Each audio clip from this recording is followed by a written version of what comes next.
करती सरस्वती मधुर नाद, बहती थी श्यामल घाटी में, निर्लिप्त भाव सी अप्रसाद। सब उपल उपेक्षित पड़े रहे, जैसे वे निष्ठुर जड़ विषाद। वह थी प्रसन्नता की धारा, जिसमें था केवल मधुर गान। थी कर्म निरंतरता प्रतीक, चलता था स्ववश अनंत ज्ञान। हिम शीतल लहरों का रह रहे, कूलों से टकराते जाना। आलोक अरुण किरणों का उन पर अपनी छाया बिखराना। अद्भुत था निज निर्मित पथ का, वह पथिक चल रहा निर्विवाद।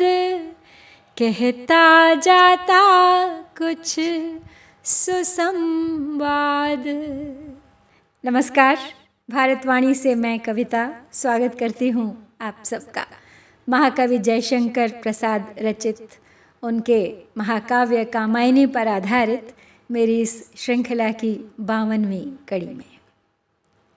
मनु आज भी वही है, उसी सारस्वत प्रदेश के सुनसान खंडहरों के बीच, एकांत में अपने एकाकी मन के साथ, जो आत्मावलोकन तो कर रहा है लेकिन पश्चाताप नहीं, मानता है कि कुछ गलत किया है, स्वीकारता नहीं। अहम जब बड़ा हो जाता है तो वह अंतर की पुकार नहीं सुनता, उसकी हुंकार के नीचे दब जाती है उस अंतरात्मा की फुसफुसाहट। तो बस कुछ इसी तरह मनु भी सुन रहे हैं काम की ध्वनि अपने कानों में, लेकिन दोषी स्वयं को नहीं बल्कि काम को ही ठहरा रहे हैं। अंततः काम की वह ध्वनि भी श्रापित कर मनु को, उनकी अजन्मी पीढ़ियों तक को अब शांत हो गई है। लेकिन सोचा जाए तो एक तरह से वो उनकी अपनी ही अंतरात्मा की आवाज़ थी, जो उन्हें उनके वर्तमान के कृत्यों से प्रभावित हुए उनके आने वाले भविष्य का दृश्य दिखा रही थी। लेकिन मनु उसकी जिम्मेदारी स्वयं न लेकर सब दोष काम पर मढ़े दे रहे हैं, उसके श्राप पर मढ़े दे रहे हैं, नियति को जिम्मेदार ठहरा रहे हैं और स्वयं फिर एक बार हो गए हैं स्वतंत्र, ये सोचकर कि अब तो मेरे लिए कोई और मार्ग शेष ही नहीं। तो दृश्य कुछ ऐसा है। करती सरस्वती मधुर नाद, बहती थी श्यामल घाटी में, निर्लिप्त भाव सी अप्रसाद। सब उपल उपेक्षित पड़े रहे, जैसे वे निष्ठुर जड़ विषाद। वह थी प्रसन्नता की धारा, जिसमें था केवल मधुर गान। थी कर्म निरंतरता प्रतीक, चलता था स्ववश अनंत ज्ञान। हिम शीतल लहरों का रह रह, कूलों से टकराते जाना। आलोक अरुण किरणों का उन पर अपनी छाया बिखराना। अद्भुत था निज निर्मित पथ का वह पथिक चल रहा निर्विवाद। कहता जाता कुछ सुसंवाद। तो प्रभात का समय निकट था और प्राकृतिक वर्णन के माध्यम से प्रसाद जी यहाँ संकेत कर रहे हैं उस सुंदर वातावरण का, जिसे कोई खबर नहीं कि मनु के भीतर क्या चल रहा है।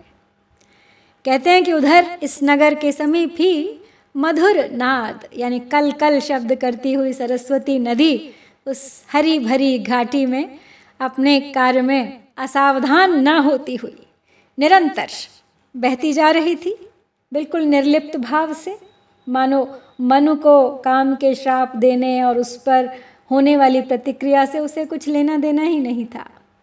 उसके किनारे पर जो उपल यानी जो पत्थर पड़े थे, उपेक्षित से, जैसे किसी को उनकी कोई चिंता ही नहीं थी, जैसे वे कठोर और किसी से प्रभावित न होने वाले शोक के प्रतिरूप हों। तो मनु अपने आप को उन पत्थरों के समान बता रहे हैं। शोक में बहुधा व्यक्ति निश्चेष्ट हो जाता है, और निर्दयता भी भर जाती है उसमें। तो नदी की धारा और किसी भाव से प्रभावित नहीं थी, केवल प्रसन्नता और आनंद में बहे जा रही थी। और उस प्रसन्नता के मारे वो कल कल के रूप में कोई मधुर गीत गुनगुना रही थी, लगातार निरंतर अपना काम करते हुए निर्लिप्त भाव से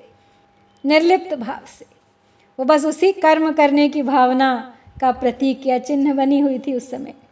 उसके प्रभावित होने में कर्म की अनंतता का ज्ञान अपने अधीन चल रहा था, अर्थात उसके प्रवाह में छिपा हुआ था।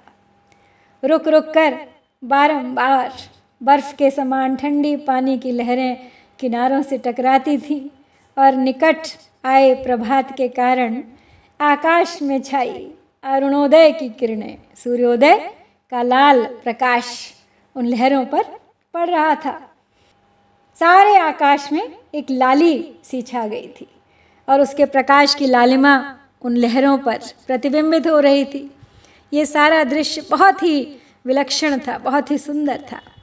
और उधर यात्री रूपी वो नदी अपने बनाए मार्ग यानी दो किनारों के बीच बिना किसी झंझट के शांत रूप से बही चली जा रही थी, अपनी कल कल ध्वनि से मानो वो कोई शुभ संदेश कहती जा रही थी। यहाँ पे प्रसाद जी ने अपने काव्य में बड़ी नाटकीयता का प्रदर्शन किया है। सहसा एक दृश्य परिवर्तन हो गया है। अभी तक जिस दृश्य में उदासी थी वही दृश्य अब प्रसन्नता से भर उठा है।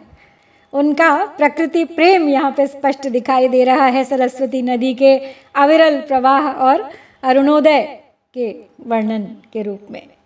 सरस्वती में निर्लिप्तता की और उपलों में विषाद की कल्पना, ये सब कितनी सुंदर उत्प्रेक्षा की सृष्टि करती दिखाई देती हैं।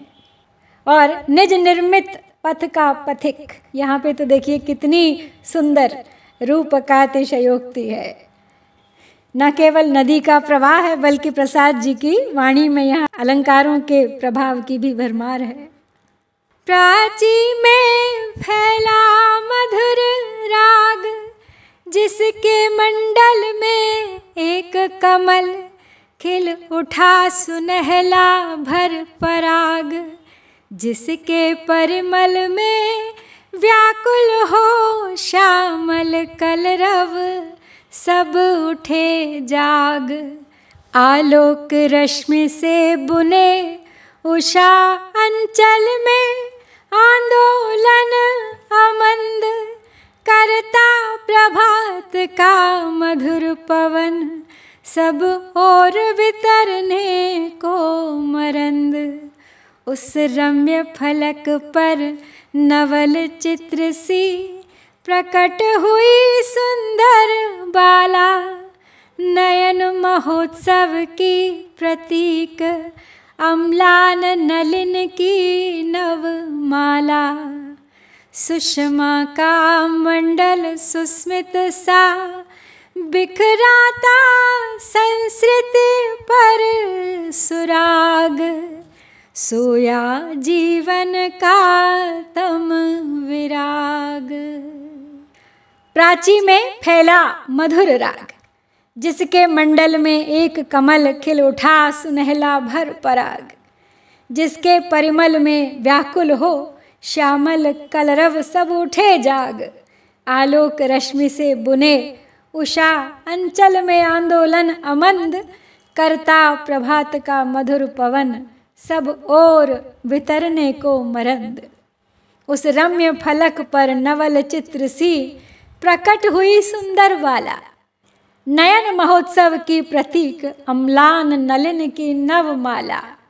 सुषमा का मंडल सुस्मित सा बिखराता संस्कृति पर सुराग, सोया जीवन का तम विराग। तो प्रभात हो गया है, एक नया सवेरा मनु के जीवन में आ गया है। तो संकेत है कि अब मनु की भेंट इड़ा से होने वाली है शीघ्र ही।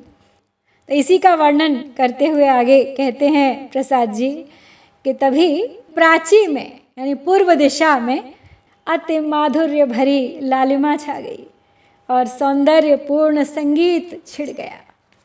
उसके मध्य बने प्रकाश के गोल घेरे में एक सुनहली रज से भरा, अर्थात सुनहले प्रकाश रूपी हरे भरे वृक्षों पर स्थित पक्षियों की चहचहाहट आरंभ हो गई। वे पक्षी भी जाग पड़े और चहचहाने लगे।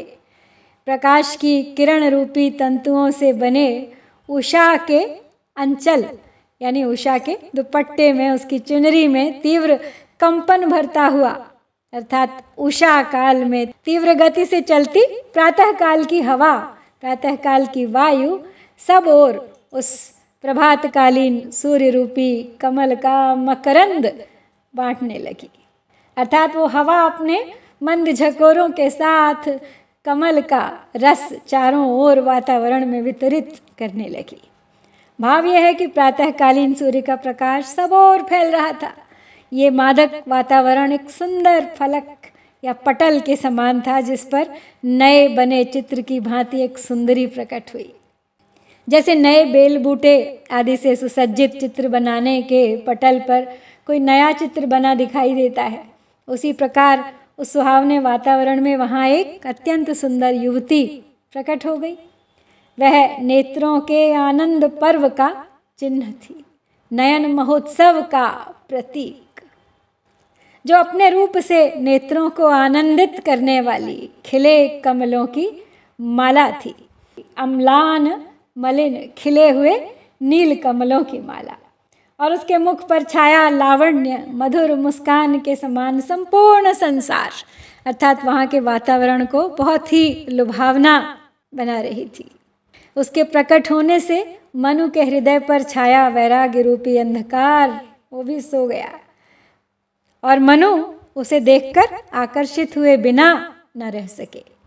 इसीलिए इसे नयन महोत्सव की संज्ञा दी है मनु को लेकर, कि मनु बस उन्हें देखा तो देखते ही रह गए, और अपने जीवन पे जो अंधकार उनका छाया हुआ था वैराग्य का, अब तक अचानक वो सो गया, और एक प्रसन्नता जाग उठी उनके भीतर से, एक नई आशा। बिखरी अलके जो तर्क जाल, वह विश्व मुकुट सा उज्ज्वलतम, शशिखंड सदृश था स्पष्ट भाल, दो पक्ष पलास चषक से दृग, देते अनुराग विराग ढाल, गुंजरित मधुप से मुकुल सदृश, वह आनन जिसमें भरा ज्ञान, वक्षस्थल पर एकत्र धरे, संस्कृति के सब विज्ञान गान, था एक हाथ में कर्म कलश, वसुधा जीवन रस सार लिए, त्रिवली थी त्रिगुण तरंगमयी, आलोक वसन लिपटा अराल, चरणों में थी गति भरी ताल। बिखरी अलके ज्यों तर्क जाल, वह विश्व मुकुट सा उज्ज्वलतम, शशिखंड सदृश था स्पष्ट भाल, दो पक्ष पलाश चषक से दृग, देते अनुराग विराग ढाल, गुंजरित मधुप से मुकुल सदृश, वह आनन जिसमें भरा ज्ञान, वक्षस्थल पर एकत्र धरे संस्कृति के सब विज्ञान ज्ञान, था एक हाथ में कर्म कलश, वसुधा जीवन रस सार लिए, त्रिवली थी त्रिगुण तरंगमयी, आलोक वसन लिपटा अराल, चरणों में थी गति भरी ताल। यहाँ पे अब कवि ने किया है इड़ा के नख शिख का वर्णन। उसके घुंघराले बाल, बिखरी अलकें ज्यों तर्क जाल, ऐसे बिखरे हुए थे जैसे कि वाद विवाद के समय किए गए तर्क परस्पर उलझे हुए हों। उसका विश्व मुकुट सा उज्ज्वलतम, शशिखंड सदृश स्पष्ट भाल, अर्थात ऊंचा सिर, मानो संसार भर के सिर पर ऊंचा मुकुट रखा हुआ हो, माथा चमचमाता हुआ अष्टमी के चंद्रमा के समान तिरछा था। उसके नेत्र कमल के पत्तों से बने रस पीने के 2 प्याले या दोने के सदृश थे, जो कि प्रेम और विरक्ति एक साथ गिरा रहे थे। 2 पक्ष पलाश चषक से दृग, देते अनुराग विराग ढाल। उसका मुख ऐसी फूल की कली के सदृश था जिसमें भौरा गुंजा रहा हो। उसमें गीत भरा था, अर्थात वो एक गीत गुनगुना रही थी। वो अपने वक्षस्थल में विश्व भर की समस्त विद्याओं और शिल्प कलाओं को एक साथ मानो धारण किए हुए थी। वक्षस्थल पर एकत्र धरे संस्कृति के सब विज्ञान ज्ञान। आमतौर पर जब स्त्री के वक्षस्थल की उपमा दी जाती है तो कहा जाता है कि उसमें अपनी संतान को पोषित करने वाले दुग्ध की धाराएं बहती हैं, परंतु इड़ा को कवि ने बुद्धि का प्रतीक माना है, इसलिए उसके वक्षस्थल में बुद्धि के अनुरूप ज्ञान और विज्ञान को भरा यहाँ पे बताया है उन्होंने। उसके एक हाथ में कर्म रूपी पात्र है जिसमें पृथ्वी के जीवन के आनंद का तत्व भरा है। तो आशा यही है कि संसार में जीवन का आनंद कर्म करने यानी कि उद्यम करने पर ही निर्भर है। और दूसरा अर्थ है विचार रूपी आकाश को अभय का सहारा। तो तात्पर्य है कि दूसरा हाथ ऊंचा उठा हुआ माधुर्यपूर्ण अभय मुद्रा में था। उसके उदर पर 3 रेखाएं थीं, त्रिवली थी त्रिगुण तरंगमयी, जो सत रजस तमस इन 3 गुणों की सफ़ेद लहरें लिए हुए थी। उसने उज्ज्वल प्रकाशमय अर्थात श्वेत वस्त्र, सफ़ेद साड़ी तिरछी ओढ़ी हुई थी और उसके पाँव में, उसकी चाल में, उसकी गति में एक लय, एक ताल भरी हुई थी, जो मन को निरंतर अपनी ही ओर आती हुई प्रतीत हो रही थी। नीरव थी प्राणों की पुकार, मूर्छित जीवन सर निस्तरंग, निहार घिर रहा था अपार। निस्तब्ध अलस बन कर सोई, चलती न रही चंचल बयार। पीता मन मुकुलित कंज आप, अपनी मधु बूंदे मधुर मौन। निस्वन दिगंत में रह रुद्ध, सहसा बोले मनो अरे कौन। आलोकमयी स्मृति चेतनता, आई यह हेमवती छाया। तंद्रा के स्वप्न तिरोहित थे, बिखरी केवल उजली माया। वह स्पर्श दुलार पुलक से, भर बीते युग की उठती पुकार। वीचियाँ नाचती बार बार।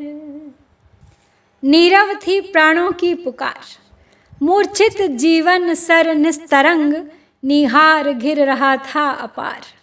निस्तब्ध अलस बनकर सोई, चलती न रही चंचल बयार।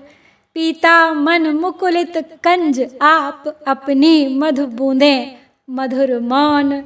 निस्वन दिगंत में रह रुद्ध, सहसा बोले मनु अरे कौन। आलोकमयी स्मृति चेतनता, आई वह हेमवती छाया। तंद्रा के स्वप्न तिरोहित थे, बिखरी केवल उजली माया। वह स्पर्श दुलार पुलक से भर, बीते युग की उठती पुकार। वीचियाँ नाचती बार बार। तो नीरव प्राणों के बीच यानी जीवन की उदासी के बीच में सहसा काम का श्राप मिल जाने से मनु, जो बहुत विचलित हो चुके थे, विचलित अवस्था में थे, अकस्मात उन्हें हो गए इड़ा के दर्शन। इड़ा का सौंदर्य और विलक्षण स्वरूप देखकर मनु के हृदय पर हुई प्रतिक्रिया, बस उसी का वर्णन कर रहे हैं कवि यहाँ पर।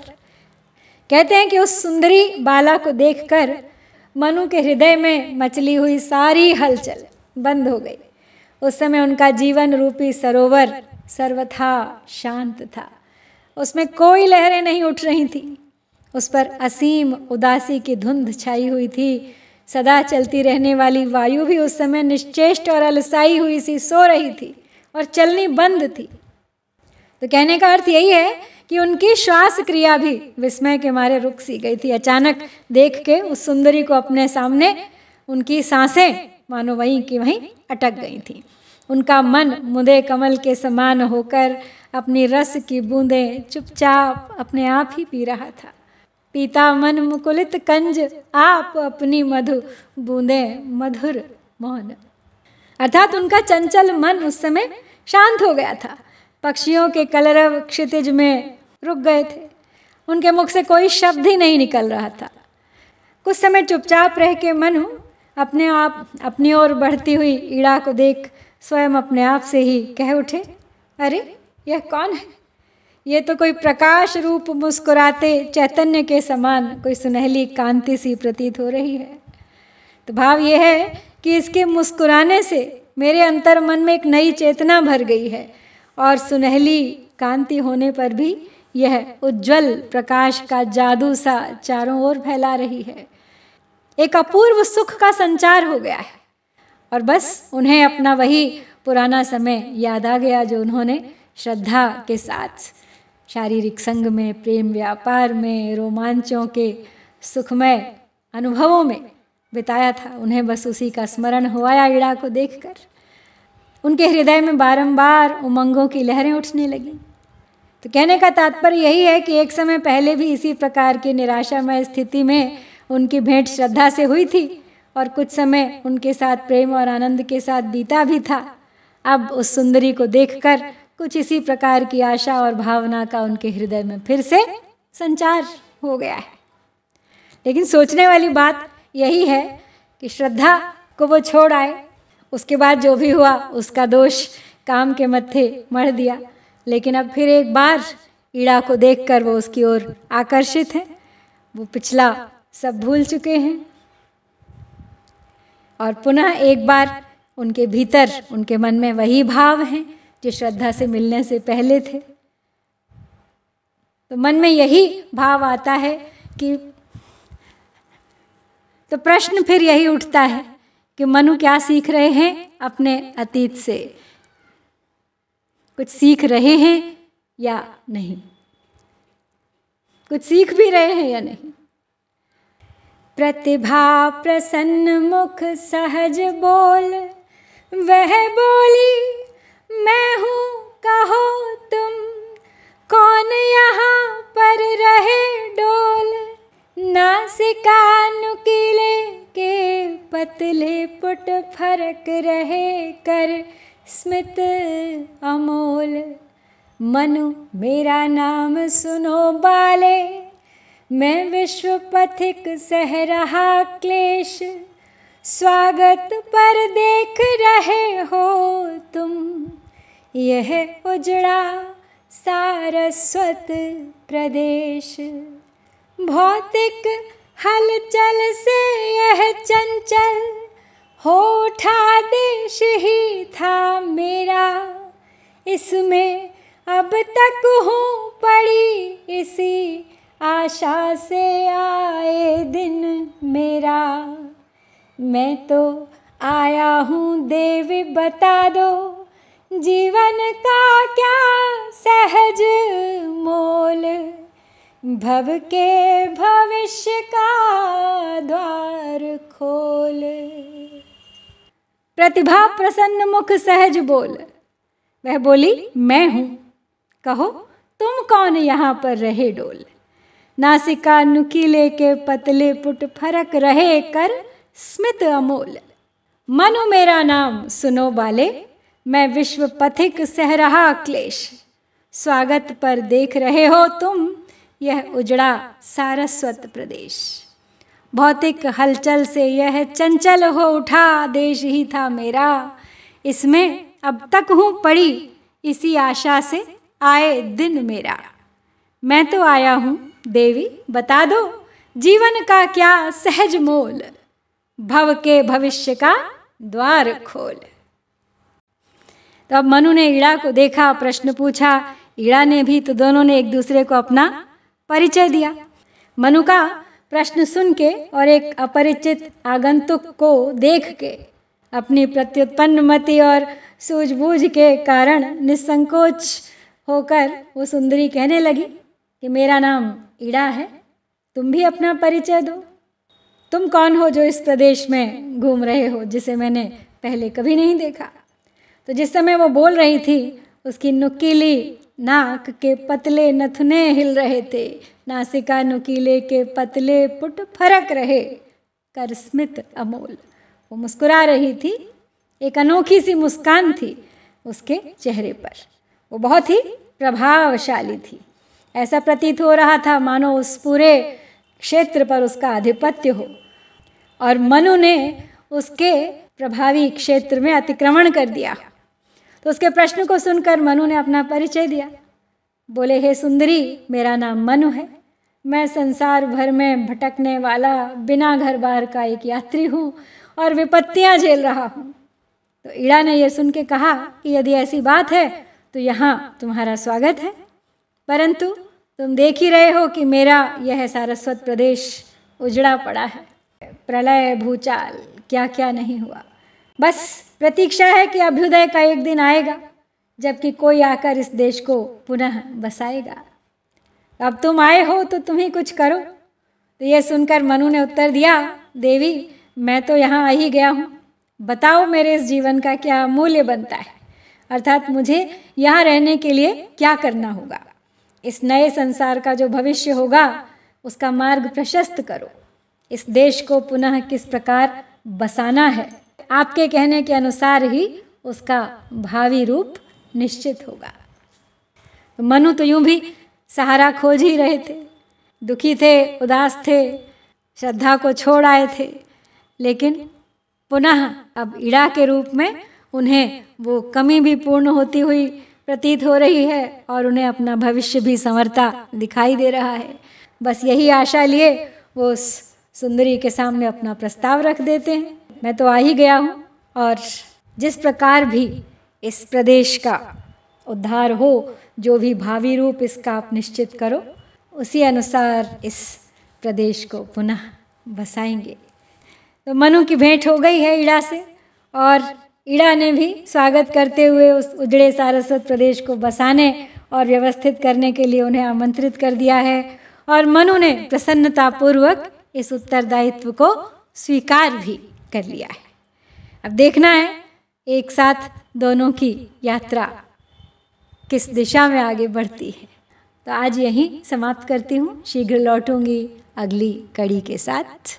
आगे की कथा के साथ प्रतीक्षा कीजिएगा, बने रहिए इस यात्रा में मेरे साथ अंत तक। जय शंकर, जय भारत।